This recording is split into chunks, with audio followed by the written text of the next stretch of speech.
Not by might, nor by power, but by my Spirit, says the Lord of hosts. Zechariah 4, verse 6. Welcome to Martial Arts Past and Present with Sensei Ed Briz. Interviews and discussions with martial artists from around the world, along with tournament perspectives. Welcome to another show of Martial Arts Past and Present. I am Sensei Ed Briz.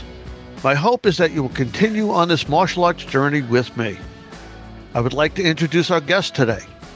She's an 8th Dan in Tank Sudo. I met Cynthia in Atlantic City at the Martial Arts Mega Weekend. She's a writer, producer, and actress. We don't know who the king of martial arts is, but we sure know who the queen is. The very talented and beautiful Law Fulak, Cynthia Rothrock. Cynthia, welcome to our show. Oh, thank you. It's great to be here. I've been waiting for this. I've been watching your movies for a long time, and I'm just this is a big treat for me to have you on my show. Well, thank you. Cynthia, why don't we start with this? Why don't you give the audience a brief overview of yourself, like where you grew up, where you were born, that kind of thing. Yeah. Oh, well, I was born in Wilmington, Delaware. Didn't live there too long. My parents moved to Scranton, Pennsylvania. So pretty much I lived most of my childhood and teenage years in Scranton. And my parents are from the same area. So I don't know. So yeah, that's kind of where I grew up. Only child. Only child. Okay. Yeah. And was it rural there? Pretty the area rural. was Yes. It was, yes. Yeah. It still kind of is to this day. It is, huh? Oh, wow. That's great. Yeah. So what was there to do there? I mean, it was, I live in rural now. Yeah. I'm in South Carolina, and I live in a rural area. What was it like growing up in a rural area?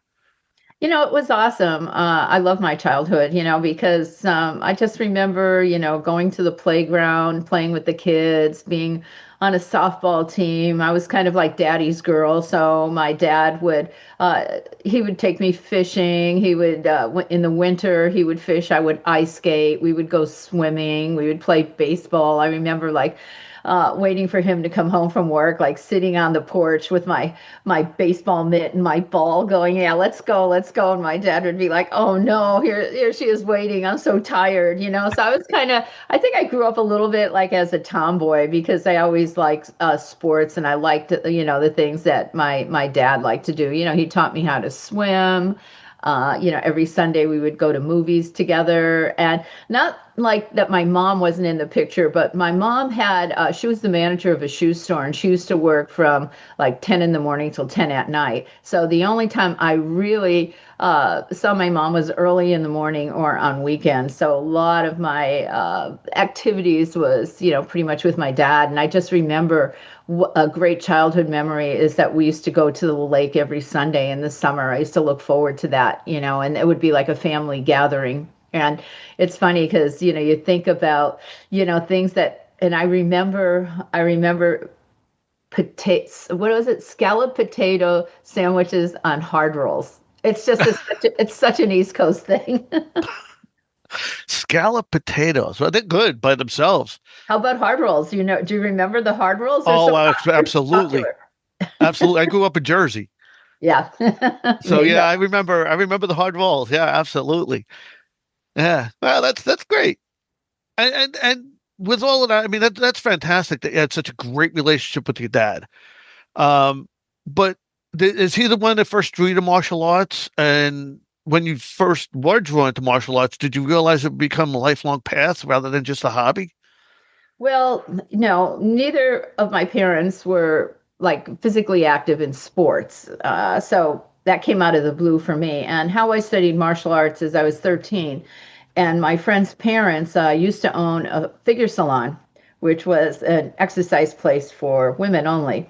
And on Sunday, they were closed and they would clean all the equipment. And my friend and I would go down because they had this big, gigantic exercise room, right, that was carpeted. And we would go and play, do rolls and cartwheels and try to do all kinds, dance and do all kind of fun stuff. And then they came out one day with their karate uniforms on, and they started doing, actually, it was the basic form too. And I was like, what is that? And I was like, these uniforms, I love those uniforms. And you have like an orange belt. Ooh, what is that? And they said, well, we learn how to defend ourselves with our hands and feet. And I've always been an out of the box kind of person. This was so foreign back then. We're talking about like in the 70s, the later 70s. And I told my mom, I said I wanted to do this. And my mom was very supportive of anything I wanted to do. And even at a young age, I did so many things, and my mom was used to me just trying them out and not really sticking to them. I did like dance lessons, guitar lessons, organ lessons, baton lessons. I did everything, but I never really stuck with it. So she thought, oh, this was just going to be a little fancy parting thing, And no, I didn't know that it would turn into be my whole life. But I think, we are put on this earth to follow a path that, kind of was chosen for us. And then we have to really find it. And once we find it, that's when we're really have a lot of love for what we do. We have a lot of passion and a lot of gratitude. And so I definitely found my calling in martial arts. Yeah, well, we definitely know that. You definitely have found your calling in the martial arts. How about any of the music? Do you still play any of the instruments? I used to take piano lessons and I loved it. And that's when I moved to California. So my piano was back in Pennsylvania and I didn't have one in California. And when I first came here, I couldn't afford one. And I didn't have a place big enough to have one. So that kind of went by the wayside. And then when COVID started, then I said, what am I going to do? So I said, oh, I got a piano, because that was my dream. I really want to learn how to play this piano. And I got one of those like learn by yourself things. And every day I would practice at least for an hour and a half. So I started it back up again. And then unfortunately, I stopped, when COVID happened, because then we start getting busy, start traveling and working and stuff. But recently, I'm actually going to take up guitar again. And Oh, great.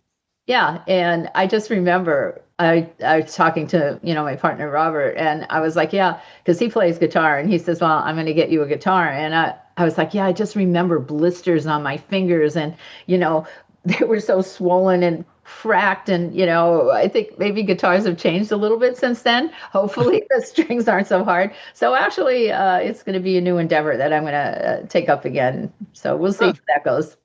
Sounds great. You have some background in it, from when you were a kid. So, why not? I mean, I was big on piano myself, but never went anywhere. Well, in life, there's so many things we want to do, it's just not enough time to do it all. But I'm like, you know what? I've always loved music. So, and, I always have this fantasy that I really could play an instrument really good. So, who knows? Maybe I could get decent at one of them. If the guitar don't work, I'll go back to the piano. There you go. Cynthia, who were the most impactful mentors in your martial arts journey, and what lessons from them still guide you today? Well, that's a tough one because I've studied with so many people. But if I'm going to single one, I'd have to say it was my first instructor, Frank Chinovich. He taught at the Scranton Karate School. That's where I started. And the reason I say that is because, your first instructor always molds you and gives you your basics, your basic foundation. And I think I've learned a great philosophy from him.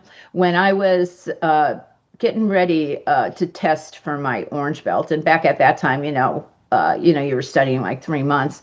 I didn't really like it. I was like the only girl in the class many times. My first class, I didn't know what I was doing. They put me in sparring and I got hit in the head. And he said, with a roundhouse kick. And he said, don't block with your head. And then someone said, try to break this board with the front kick. And it was already a broken board. And it wasn't those little flimsy soft boards you see now. It was those big, thick boards that have big knots in it.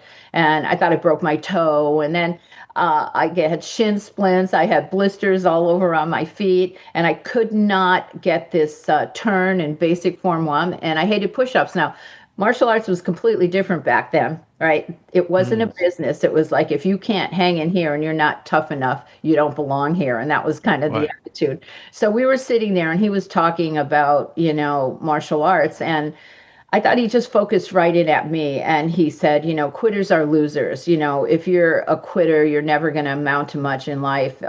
It's all attitude and mind, and you need to train your mindset.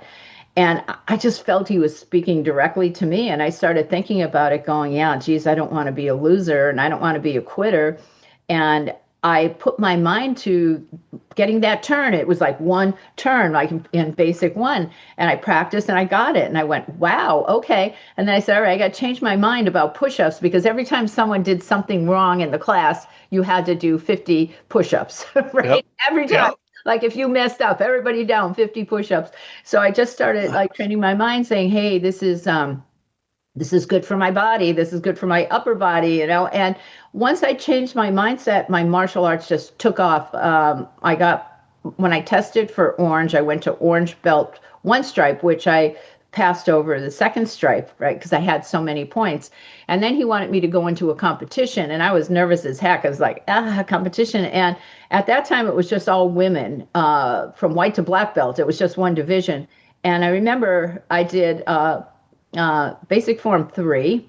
And I'm a black belt took first, black belt took third, and I took second. And at that moment, I thought, wow, I've only been training 5.5 months, and I beat some black belts in competition. You know what? I am going to continue to do this, and I'm going to train really hard. And my goal was to be the best in the world. So it was all from his speech that I took for life. So I don't quit at anything, because I know, as long as you put your mind to it and you have the right mindset and you stick to it, it's going to get easier. Everything gets easier. You just got to give it a chance. Yeah. Yeah. I have to agree with everything you said, because it's just so true. From what your instructor told you about, you quit, you're going to be a loser all your life. And I used to tell my students the same thing. Uh, and it's so true. It's so true. Um, anyway, I could stay on that for a long time. We'll move on.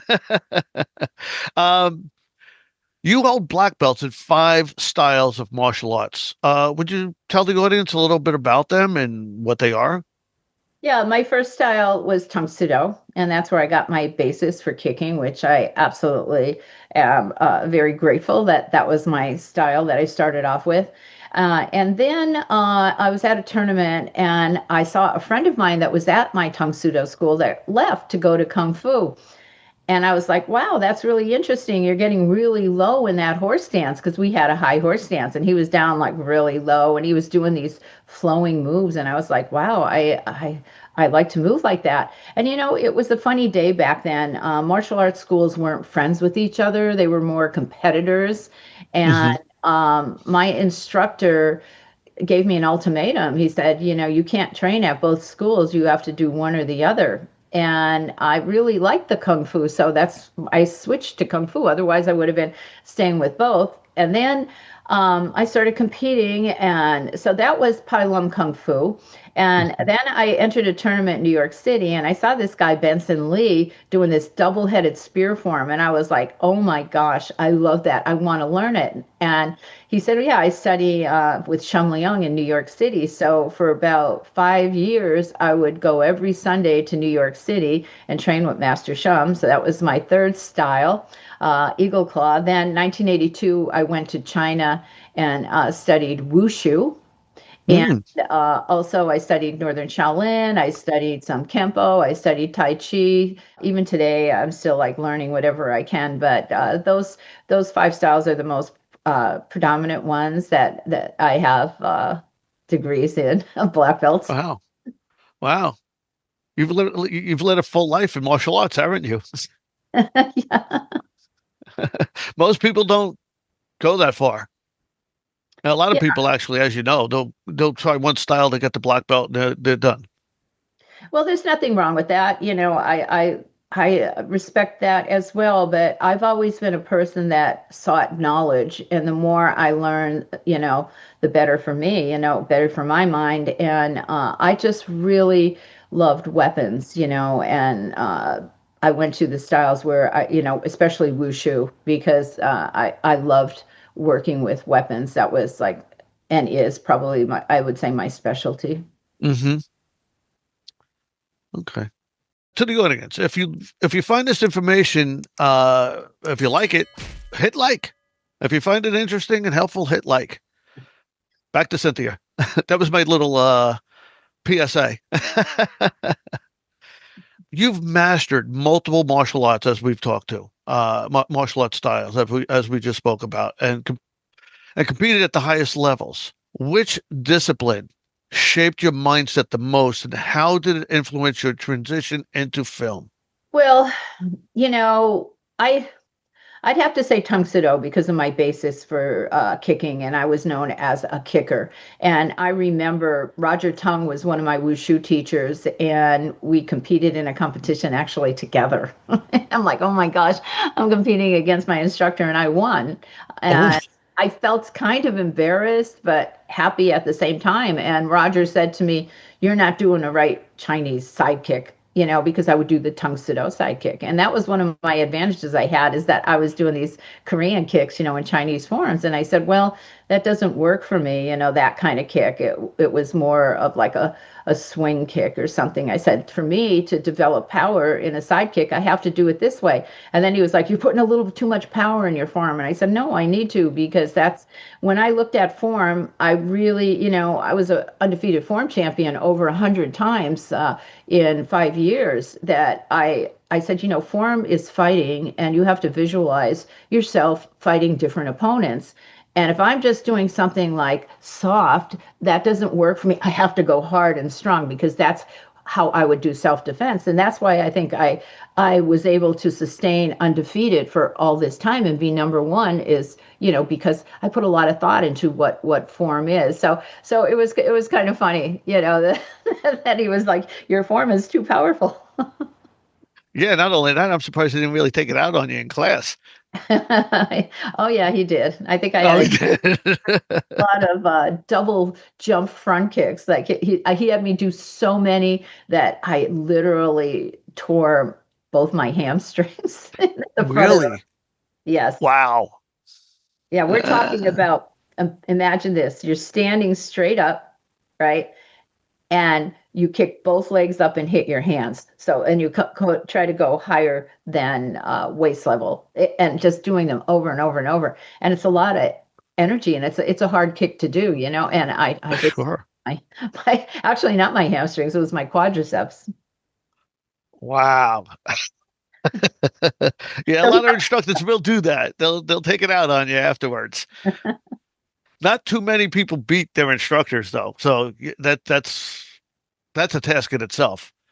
You became a star in Hong Kong before Hollywood embraced you. What was the biggest cultural or professional adjustment you had to make when filming your early action movies in Hong Kong? Well, I was quite young. My first movie was in 1985, and I did Yes, Madam with Michelle Yeoh.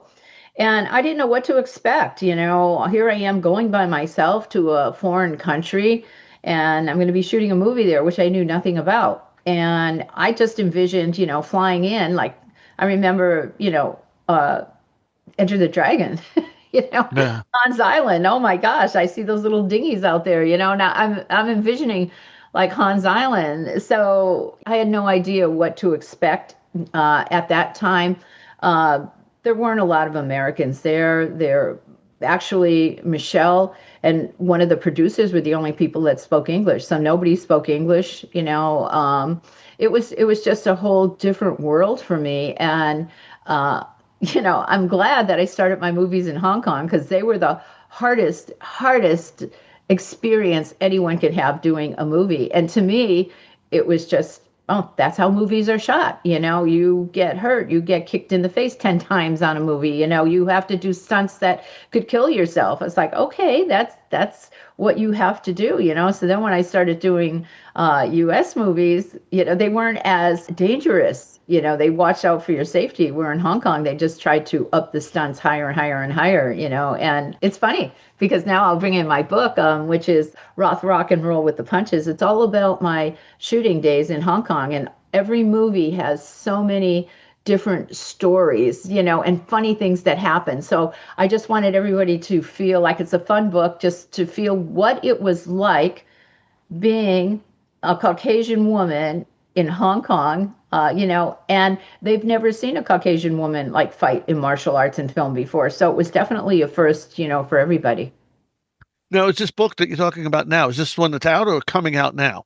Yeah, no, it's just coming out. People can get it on Amazon. You can order it there. Or if you go to my website, which is cynthiarothrockofficial.com, you can get an autographed copy. So from Amazon, it's just the book. And then if you want it personally signed, you can grab it from my website. But yeah, it just came out. And when it first came out, it was great. It was the bestseller already. So I'm really excited about it. And I get a lot of response from people that got it saying that it helped them with their life, because I also put some inspirational things in there, what got me through all this. And, when people write to me and say, oh, this book helped me, and that's not what my intention was, but that's how it came out to be. My intention is to have everybody have a fun read and say, oh my gosh, what the heck did she do, and understand Hong Kong filmmaking. But that it is inspirational people is definitely a big, big plus for me. And I always say, if you can help one person, you've done your job. Right, right. How did you start out with that? Did they contact you? Did you have an agent? How did that all start with with Hong Kong?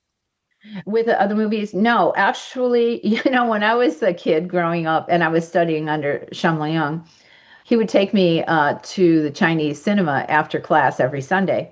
So I grew up watching the old Chinese movies, like Jackie Chan's Snake and the Eagle's Shadow was the first movie I ever saw. And I was enthralled by it. I loved Jackie Chan. He was kind of my hero growing up. And I would go, wow, he could take a telephone and use it like a steel whip. And he could take any kind of apparatus anywhere and make it as a weapon. And I loved that. And I would practice those moves. So I never, ever thought that I would do movies, but I would take his moves from his movies and practice them, like the snake. Oh, I love the snake. I want to learn the snake. And what happened is I was on the West Coast demonstration team, and we were renowned all over the world for the first demonstration team to come about. And everybody knew the guys on the team were amazing. So Paul Maslick, who was the editor of Inside Kung Fu, called Ernie Reyes, the team leader, and he said, can you bring the guys down to Los Angeles? There's a Hong Kong director here, which was Corey Yoon. He's looking for the next Bruce Lee. And Ernie said, well, shall we bring the girls too? He goes, yeah, you can bring the girls, but they're really looking for a guy. So we all probably about 15 of us went down. The audition was at Heel Cho's school. There must have been about 1,000 people there. And they had Corey Yoon sit up on these chairs with some other people. And it was my turn. And I did form, I did self-defense, I did weapons, and I did some free sparring. And Corey Yoon said, I want to go with the girl. I don't want a guy. So that's how I got signed up to do Yes, Madam with Michelle Yeoh. And I just think, he was such an innovator for his time to take a chance having two female leads in an action movie, in 1985. That was unheard of. So I kind of credit him for my martial art career in movies, because otherwise I might have went on to be doing something else other than film.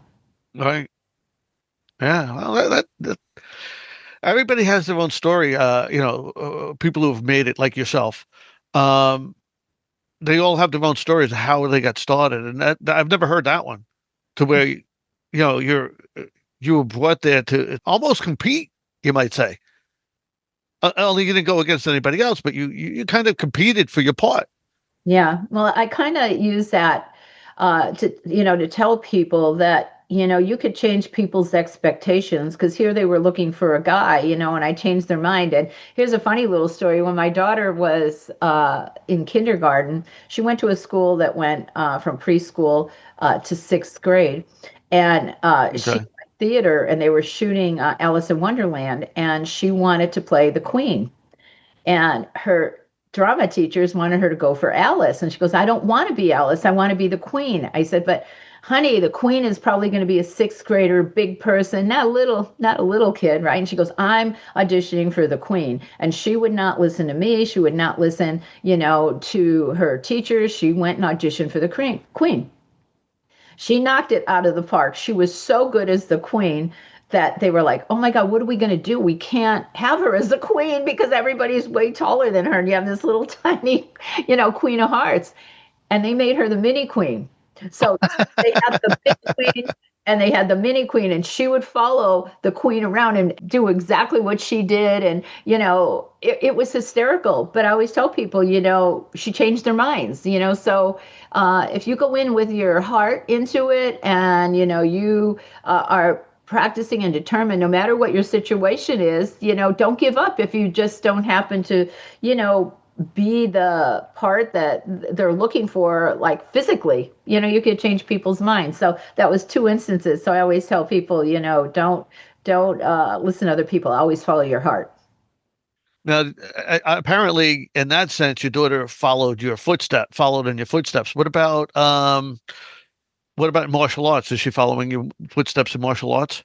For a while, she did. I had her studying when she was little. First, I tried to teach her, and like, oh no, in my home, that's even worse in my home because she'd go, I'm doing that. That's right. So I thought, okay, I'm going to teach martial arts at her school because I want her to, know martial arts, right? And it's funny because, she was my daughter. She would stand in the front of the line and she'd go around correcting everybody. And I'm like, honey, don't do that. You're not correcting them right? But it's just, oh, that's my mom, And then I put her in a school because I was like, okay, I need to get her in some training. But she never, she just did it for self-defense, which I'm very happy with that, that I know that not only physically, but mentally, she knows how to avoid situations and what to do. So yeah, that wasn't really her path. She did like acting for a while. So that kind of, I guess she got from me, but her real passion is a singer. She could sing amazing. I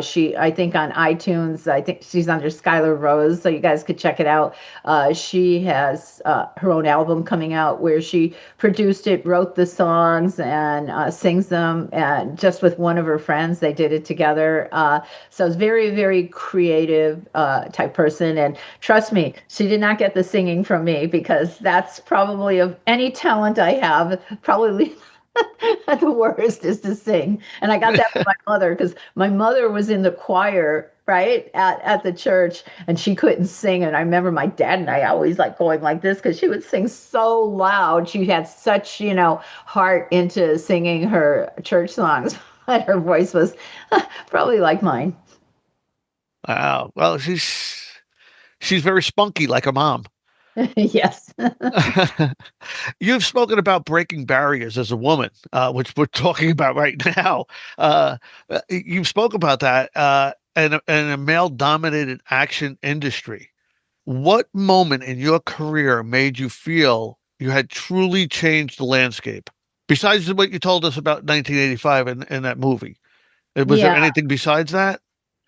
I think it's kind of crazy, but how I felt, hey, women can do this. When I used to have to compete in weapons, I had to compete against the men. They never had a weapons division ever in the whole history of my competition.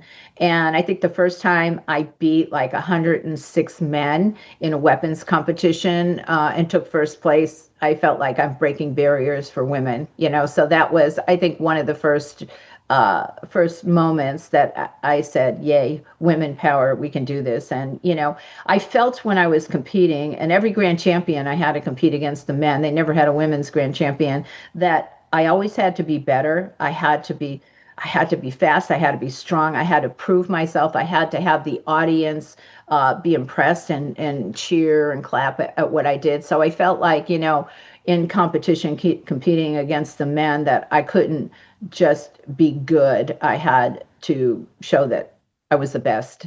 Boy, did you do that right. If you like the content, hit subscribe.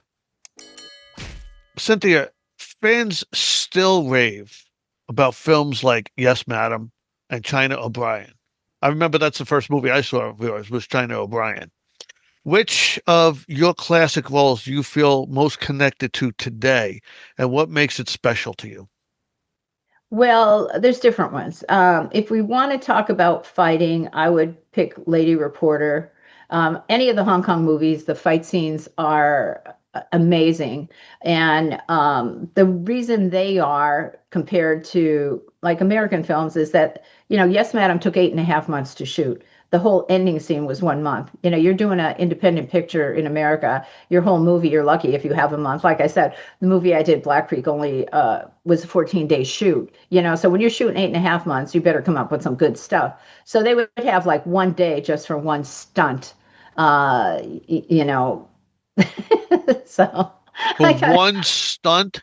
a day, one stunt, and that's all they would shoot for like probably anywhere from 15 to 18 hours. So I would say that's any one of those for the fighting. For my American movies, I really loved shooting Sworn to Justice because I felt that was a turnover for me. Going from kind of like playing the tough girl next door karate cop to a more demanding acting role, and I got to work with Academy Award winner Brad Dourif. It was a change for me. And then I'd have to say my movie Black Creek, which I did because that is such a very special movie for me because I co-wrote it, produced it, starred in it, cast it. My partner and I, Robert, we did the wardrobe, we did everything. We technically had a lot of hats on for that one movie. I'll tell you, as you can tell by when I've interviewed you on that short one in Atlantic City and what I'm doing now, I shouldn't be in front of the camera. I belong behind the scenes. I give you a lot of credit for what you've done in your life and what you're still doing. I mean, it's just to me, it's just fantastic. You've done a lot, and we've talked about this part. I know that we've talked about this part. How many movies have you done? Yeah, I don't count them, but if I had to guess, I'd say probably about 70. It's a lot of movies. Yeah. That's a lot of movies. I guess after a while, I mean, you would know after a while, does it just become second nature to you? No, I think every movie is different. You don't go in and say, "Oh, this is second nature to me." It's all kind of individual, individual thing. You have to, like anything else, you have to do your homework. You have to study your lines. You have to get them where you're comfortable. Speaking them, and then you have the action. The action is always different. You never know. What you're going to have to do. So I wouldn't say no. It's very comfortable. I think it's like anything else. You got to do your homework and put your work into it to bring the best you can to that particular movie or role.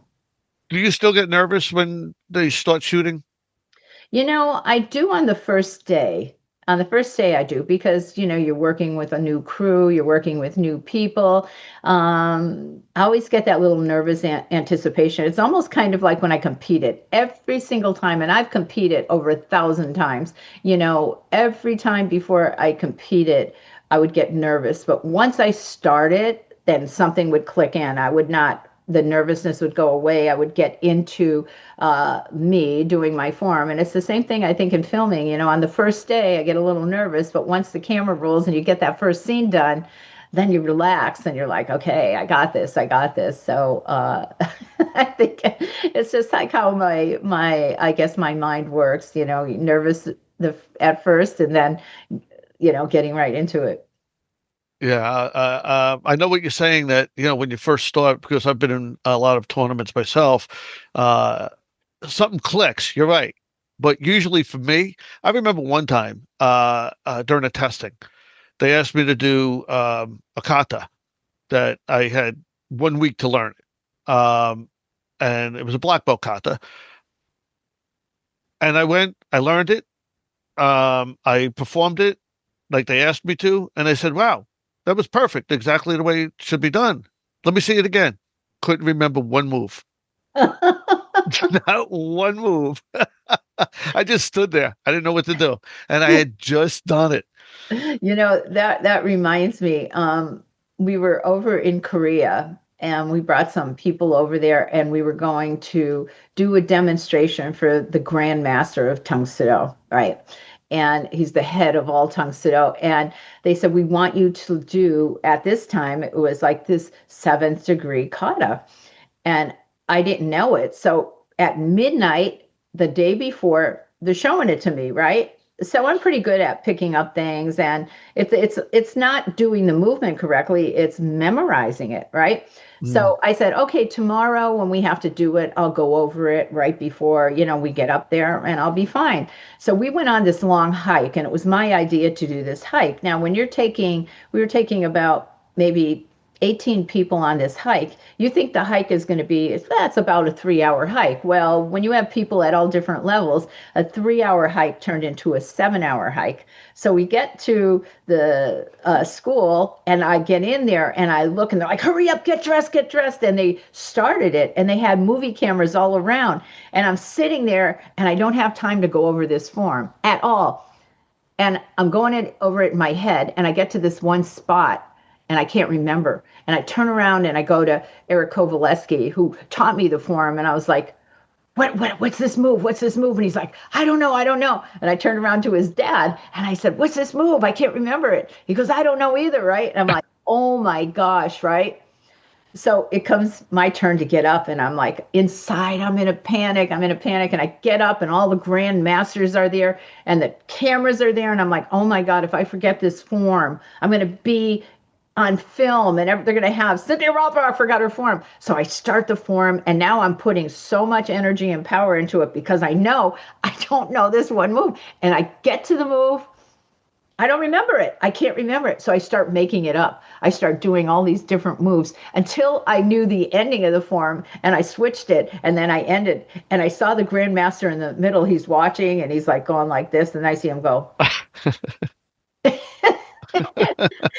So I know that is, when you can't remember something like that and you're put on the spot, it is a panic for sure. Yeah, it is.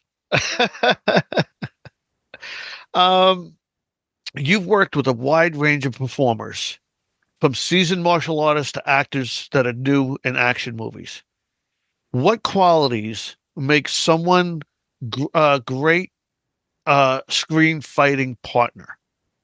Yeah, that's a good question. There's a lot of things. I say, first of all, they have to be able to memorize the movement and also do it in front of the camera. A lot of people think because they do martial arts, that they could do movies, but it's not just doing your martial arts. It's like knowing you got to stay in this space, for the camera, and you can't move out of that line because then it will be unfocused. So, you're not only remembering your movement, but you're also knowing you have to be aware of your situation in the camera. The second thing is to be able to kind of get that kind of rhythm with your person. You have to adapt to each other's fighting method. So I like to fight with someone that is kind of like my speed level, my pace. Obviously someone that doesn't hit you by mistake, which does happen. That happens in action movies, but we try not to do that. And I think that overall, in the end, that you're in sync with each other. It's kind of an in sync thing. And sometimes you'll fight with someone where you're really not in sync, and it doesn't feel good. And you don't see it really on camera, but it's a feeling. And one of the people that I loved fighting with, that we were so in sync, our styles were very similar, and our timing was good, was Yoon Bu in the movie Righting Wrongs. So a lot of people say, who was your best person to fight with? He was definitely on top there because of that reason. Okay. Now these are normally choreographed, so you're practicing in advance. I know. I remember when I interviewed Bill and talked with him. Besides the interview, Bill Wallace. He told me, he said that they choreographed all the fights beforehand and practiced them. Is that what you do? Well, they are choreographed, but I wouldn't say you practice them beforehand. A lot of times, especially in Hong Kong and then on the set of Black Creek, you learn the choreography right there and then had to go shoot it. And to me, that's easy because that's how, I did 7 Hong Kong movies. So it's very easy for me to get the choreography and go and practice it. And I guess that's a good thing too. You want in someone that's doing movies is someone that can pick that up and remember that so fast, because you're on these independent films. Like if you're doing, like, say you're doing like Wonder Woman, which was $150 million budget or more, right? They'll have the people practice for 6 months, or John Wick, they have a lot of time to practice and Mm. rent a studio and pay the people to act and go over this. When you're doing an independent movie, you don't have time to do that. And one thing we did on Black Creek, because there were so many people from different countries. We had 7 different countries doing fight scenes and stuff, and nobody really could get together to practice because they were all in like different states, different countries. Is we would our fight director Mike Moeller would put it together on film and then we'll send it to everybody and say memorize it. And then when we get to set, if there's something that doesn't feel right when you're working with your partner, we can change it. But I've rarely ever had the luxury of doing a movie where we had a lot of rehearsal beforehand. Wow. Okay. I guess that could make it better.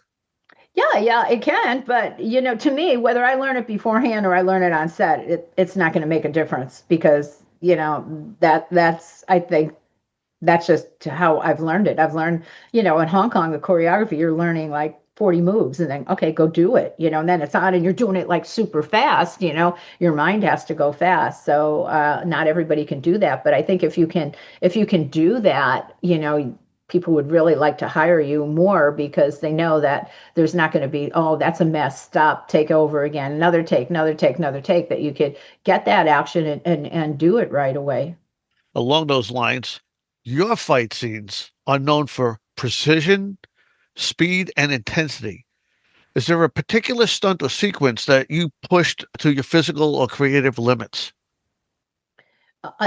Pick any movie in Hong Kong. And I'd say yes, there were a lot. I mean, so many times I thought I was going to get killed. I did scenes like, I'll give you an example.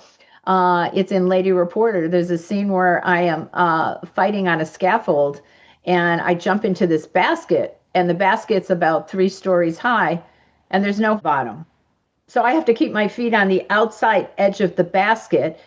Not only could I fall out of the basket, but I could fall through it. And I'm like, why they didn't get a bottom, I don't know. But they had like a little tiny rope that tethered my foot, to the basket. So if I fell through it, I'd hang from it. I wouldn't go down and fall to my death. You were really 3 stories up doing this? Yes, and I mean, you got to get my book, Rock and Roll with the Punches. There's so many instances like that I could have easily died. And in America, that's a big difference. They would never, let their lead actor do that because of the danger element. But I just thought, wow, okay. And every movie I did in Hong Kong, they upped the stunts. Oh, it's got to be bigger and better than that. It's got to be bigger, better than that. And I'd go, this is my last movie because they're going to kill me. I'm going to die like doing movies. And then the movie would come out and I would see it and I'd go, oh my God, that was so awesome, right? And when's the next one? When's the next one? So it was like a kind of a weird role. I'm going to die and like, oh, I can't wait for the next one. Oh, wow. I thought they did that on green screen or blue screen or something to where, you weren't really that high up in the air. And basically, with a small rope or wire, whatever it was that was tethering you, you'd be hanging upside down if anything happened. Well, here's the worst one. And this is like, I just remember it when you said it. We were stories up, really high up. I don't even know. I want to say like 6 stories. That's how high it was. When I was up on the top, people on the bottom looked like a little ant. And they wanted me to jump from the top over to a big, long scaffold that had this platform. I mean, it went all the way up and it looked like it was rickety. And then there were people standing all on the scaffold. Now, I didn't have a wire on. I didn't have anything. So they literally want me to jump from here to here, right? So it looks like I'm doing the complete fall, like all these 6 stories down. Well, I did the beginning, and then they had like a stunt man do the rest, and then I did the ending because, of course, I'm not going to free fall like 6 stories down. You know. But it was worse to jump from here to the platform because they said if you miss the platform, I'm going to go down. There's no airbags. There's nothing below me, right? I'm as nervous as heck. So when he said action, I jumped so hard, so strong because I thought I can't not miss the scaffold because if I fall down, and I almost overwent it, and then they caught me over there. And I mean, you would never even notice it because in the movie they have me jumping, right? And then to here, and then they cut, and then they have the stunt guy, and then they have me coming here falling on the ground, right? But you would never realize how death defying that stunt was. Yeah, I'll bet it was. Apparently, you're not afraid of heights. I am. I don't like them. Well, you might have been okay with it before that movie, but now you don't like them. No, I do like all this crazy extreme adventure that has heights and stuff, but I think I'm an adrenaline junkie. I like to get scared. I like that intensity, that butterflies in your stomachs for some weird reason. And then once I do it and I'm safe and everything was fine, I feel like I've done something that was such a challenge for me mentally and physically and did it well. I guess I think it's that kind of challenge to yourself that you can do it. I always say when people do Hong Kong movies, they got to have a little bit of a screw loose in their mind because they're so dangerous. Yeah, I bet it is. Whoa, from what you're telling me, I just can't believe that. But I guess when you know where you're going, when you leave this life, a lot of people don't know. They think that it's just here and that's it. But when you know where you're going, when this life is over, I guess it makes it easier. I Yeah. mean, No, no, no. What am I saying? Yeah, no, nothing makes it easier. because I know with me, I mean, everybody knows this. I talk about it on almost every, not almost every show, but a lot of my shows, I talk about it. I believe that Jesus is my Lord and Savior, and you know, I don't want to die now, but if I was to die, at least I know where I'm going, and I know you kind of believe the same things. If you'd Yeah, like to, if you'd like to share. absolutely. I pray before everything and I say, God protect me, put a like hedge of protection around me, and then I just say thank you for letting me do this stunt. And I do that in all my life, in anything. I'm so grateful to all the blessings that God has given me. And, I think that's what we have to do is we have to be grateful and thankful. And I remember someone said to me, and I use this all the time, don't ask God for anything, but thank Him for doing it. And I do that constantly. I probably, even when I'm hiking and I'm out there in this beautiful nature, I'm always like, meditating and saying, oh, thank you, God, for letting me experience this beautiful part of the world. No matter what I do, I find beauty in almost everything, and I love life, and I'm always so thankful and grateful and totally a believer. And like you said, like I don't want to die. I want to be around here for a long time. There's so much more I have to do, but in a weird way, you're going to a good place, but not like no, I still have so much more to do in my life, so nothing's Right. gonna happen now. Right, exactly. Yeah, I'll tell you, he's really shown himself to me in my life because really, from the things I've done, uh, I shouldn't even be here anymore. I've done so many crazy things. I shouldn't even be here anymore. I don't know how I survived besides God saving me until it's time for me to go home. Well, So I think, we have to put a purpose in our life. We can't be selfish. And it's just like, God, help me to inspire people, help me to motivate people, help me, to just help someone in their life in any way I can, and, you look at the bigger picture, that we're not just here to have, oh, wow, it's a big ego. I could do this, I could do this, but how we can benefit from doing things, and for me, when I do this extreme adventure stuff, I like to, motivate people that it doesn't matter how old you are. If you stay fit and you stay healthy and, your mind is in the right place, you can, do whatever you want to do, and of course people have limitations. So you have to, follow what your limitations are, but it shouldn't stop you from, doing anything. Yeah, I agree. Just a quick break. I'd like to take a moment to thank you all for watching. I truly hope you're enjoying these interviews as much as I am. If you are, please consider leaving a like and subscribing to the channel. It really helps keep us going. If you feel led to support the show, you can go to martialartspastandpresent.com, hit About at the top of the page, and scroll down to PayPal. Anything you can help with would be a great deal. It really helps us keep going. So we thank you and keep watching. All right. We still have some questions to go, Cynthia. I know I can talk. Okay. Uh, your successful recent projects like Black Creek, blend Western and martial arts. What draws you to the hybrid storytelling, and how do you approach designing action for these worlds? Well, like remember in the interview, I told you I'm kind of an out of the box person. I like to do different things. I don't like to follow the same pattern. I want to be creative. I want to introduce new concepts and things to people.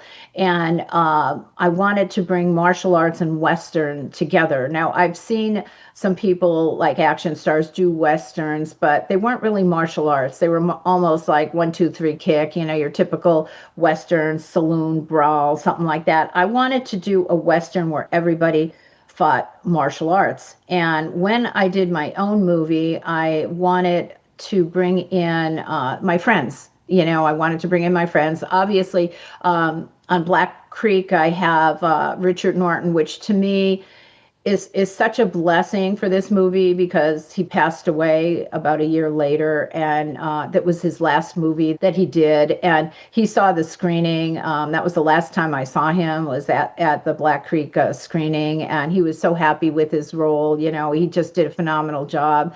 So it's very special for me that he was in it. I have Keith Cook from China O'Brien, Mortal Kombat. So it was kind of like a reunion of Richard, I, and Keith after all these years to be in a movie again. I had my good friend Don the Dragon Wilson in it, Marcus Taylor, Benny Urquidez, Keith Vitale. So a lot of people say, well, why don't you use this person? Why don't you use this person? Okay, Black Creek 2 is coming. I could only have so many characters in this small independent movie. But that was my dream to do that. And people say, why did you do a Western? I love Westerns. I loved Yellowstone. I wanted it to be like Yellowstone, but of course our budget was like even less than their catering budget, but I wanted that kind of feel, that dark, that grittiness. And, when I was a girl, there weren't too many female action heroes. So I used to see Annie Oakley, and I go, Mm-hmm. wow, how cool is that? A woman in this Western world, that's a gunslinger, So I'm like, there is really no female gunslinger. When we Googled like Western female action stars, Selma Hayek would come up, or Sharon Stone. Okay, I need to step into that role, with Rose Jennings. So that's kind of how the whole thing got started, and why it is a Western. I understand you're working on a few films for the near future. One of them you just mentioned. Would you like to share with the audience what they might be, and what's next for your career? Yeah, well, actually, Black Creek did phenomenally well. Right now, people can stream it on Tubi and on Amazon Prime. And it was such a small movie. I mean, we beat Sinners almost like consistently every week for like 3 months. And that's like an Oscar nominated movie with like over $150 million budget. That our little movie was up there with the big boys was like such an amazing opportunity. So I was hoping that, someone would look at Black Creek and say, wow, she did this for this small budget and only had a 14-day shoot, that they would say, we would give you more money for the second one. And that happened. I thank God for that. He's up there, blessing me with this. So we are going to shoot Black Creek 2. And again, it's a continuation. But this time I'm going to go into the horror genre a little bit because people don't know this. My favorite movie are horror movies. So I want to incorporate that into it. So now you're going to see martial arts, Western, and a little bit of horror. So go into that genre. So get ready for a real crazy ride coming in on the second one. And we hope to shoot that one in October. Oh, And, October. Okay. just a little note that Black Creek One was financed by the fans. It was our Kickstarter. And we have a lot of backers in the film, and I'm so thankful to them because if it wasn't for them, we wouldn't have got this movie made. And we'll probably do a small Kickstarter on this one. We do have a major investor coming in. So we're coming back. I'm hoping for a 20 to 30-day shoot on this one, with some other action stars. And that's like my main focus now is getting ready into pre-production. I just did a film called Inmates, which I did a cameo, but it was kind of fun. I had a fight scene and it was a sci-fi movie. And also I'm really excited about, I'm set to be the lead female actress in a Richard Stanley movie called Steel Donkeys, which again is in the horror genre. So it's going to be a very exciting year for me. And, and of course, with the book coming out, I have, a lot of stuff, a lot of work. Yeah, I know. And that's why I wanted you to talk about it because I've heard all this and I just can't believe that you're still going so strong. It's fantastic. I interviewed Jose Torres, Yes. and he said he was doing something. You guys were talking about doing something together. Yes, we definitely are talking about doing something together. And again, that all depends on the script, the part, a lot of factors to it. But he's a good friend of mine and I respect him, being a filmmaker and really, getting things out there. So hopefully we'll pull this together. It'll be a good story, and, we could do a good movie together. You've inspired generations of martial artists and action fans. What advice do you give young women who want to follow in your footsteps? I would say, get your skills down the best you can, train really hard. But nowadays, it's not just your action skills that's going to get you involved in film. You really need to get into a good acting class. And if you have the acting down and you have the action down, that's a better start. And another way is find a good stunt school, signing up on courses, belong to that. And they have a lot of ins in movies because it definitely is not an easy industry for a woman wanting to be an action star because, first of all, they don't have that many roles available. So you really got to be on top of the game. So if you get your action down really well, you get, your acting down and you make the right connections with people that can get you into the door, would be my advice. Good advice going that way. When I was in high school, I said to myself, I said, you know what? I'm going to go to California and be a stuntman. Guess what? Never did it. I just never did it. I think part of it was because I was always afraid of heights, but I just never did it. But I never thought, getting into movies would be a good idea in order to do it. Just go to a stunt school, uh, instead of just trying to get into the movies. It definitely helps, It if def- you can do stunts and you want to get involved in film. And, some people just make a career of doing stunts. They get paid really well in movies to do a stunt. yeah. Yeah, and that's why I wanted to do it. I never wanted to be speaking parts or anything like that because you can tell I'm from Jersey, just from my voice. I wanted to be a stuntman. I just never followed up on it. I probably should have. If you could go back and give your younger self one piece of advice, what would it be? Just be ready for the wild ride that's going to come in. And, I I don't know. I think all the lessons that I've learned, I don't know. I really couldn't say, hey, do this or do that, because I think I'm on the right path, just, you're going to do well. That's what I'd say. You're going to have a happy life. Because I can't say try to work any harder, because I think I work as hard as I can. I can't say, don't be negative or let negative people get you down, because I don't do that. And I guess, what I would say is, maybe be a little more spiritual in my younger years. I think as we get older, we start really, thinking about things. And if I had my mindset that I could put my mind in my younger self now, I guess maybe that's what I wish I could do. We're getting to the end. I like to end the interview with something lighthearted. Now, even though we've talked about funny stuff already, give the audience a funny story of something that happened to you, either in a tournament or on or off the mat, that has to do with martial arts. Okay. Okay, I'm going to tell you a funny story. Good. This happened on Black Creek, and it was martial art related. So we're doing this one scene, and I'm doing it with this actor, and he has to do a stunt. I kick him, and he has to break a table, and we only had one breakaway table. So if he messed up, we wouldn't be able to do the shot. And so I was so nervous that, am I going to kick him right, where I'm going to knock him up and he could fall on the table? Is he going to do it right without getting hurt?